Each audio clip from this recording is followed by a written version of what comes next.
இந்த மரணத்தை போய் தியாகம்ன்றான். அது அந்த அந்த அம்மாக்களை பேச வச்சு வீடியோ எடுத்து போடுறாங்க. அவங்க ஒரு உணர்ச்சி வேகத்துல விஜயை நாங்க பக்கத்துல பார்த்தோம், விஜய் வீடியோ கால பார்த்து யாரும் பார்க்க முடியுமா? இந்த தற்குறி கூட்டம் கண்டிக்கல. இந்த தற்குறி கூட்டம் அதை கொண்டாடுது.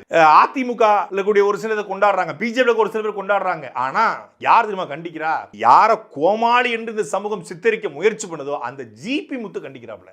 போராளின்னு நினைச்சிருக்க பல பேர் பொறுக்கித்தனம் பண்ணிட்டு இருக்கான். ஆனா கோமாளியாக சித்தரிக்கப்படுகிற ஜிபி முத்து அவர்கள் சமூக பற்றோடு இந்த சம்பவம் தொடங்கி நாள்ல இருந்து கண்டிச்சிருக்காப்ல. அவர் என்ன திமுக பணம் வாங்கி சாப்பிட்டாரா? தொடர்ச்சியா கண்டிக்கிறாரு. ஒரு 20 லட்சம் பணம் வாங்கிக்கோங்க, உங்களுக்கு விஜய் பெரியாள கூட இருந்து போட்டோம். ஆனா ஒரு குழந்தையை உயிரை விட ஒரு நடிகனுடைய உயிர், ஒரு நடிகனுடைய பாக்குறது அவ்வளவு பெரிய கொண்டாட்டமா, அவ்வளவு மகிழ்ச்சிகரமானதா அப்படிங்கிற கேள்வியை ஜிபி முத்து எழுப்புறாரு.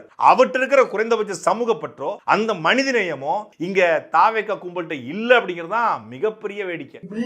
20 லட்சங்கிறது அவங்களுக்கு பெருசா தெரியுது. அந்த பிள்ளை 2 பிள்ளைகள் உயிர் போயிருக்கு. அது அவங்களுக்கு பெருசா ஒரு மனம் வருந்தி ஒரு மனசை இது பண்ணி வாங்கி சொல்லல. ஒரு அண்ணன் அவர் தம்பி இறந்து போயிட்டாரா, என் தம்பி விஜய் சேருக்காக உயிரை கொடுத்திருக்கான், அது தப்பு கிடையாது, இன்னும் நான் உயிரை கொடுப்பேன். இதெல்லாம் எவ்வளவு பெரிய வார்த்தை, இது இவ்வளவு கேவலமான விஷயம். அந்த பச்சை பிள்ளை வீட்டுல அந்த ஃபேமிலி பேசுறாங்க, விஜய் சேருக்காக என் சின்ன பிள்ளை உயிரை கொடுத்திருக்கு. ஏன்னா அதனால நான் விஜய் சேர கிட்ட போய் பார்த்தோம்.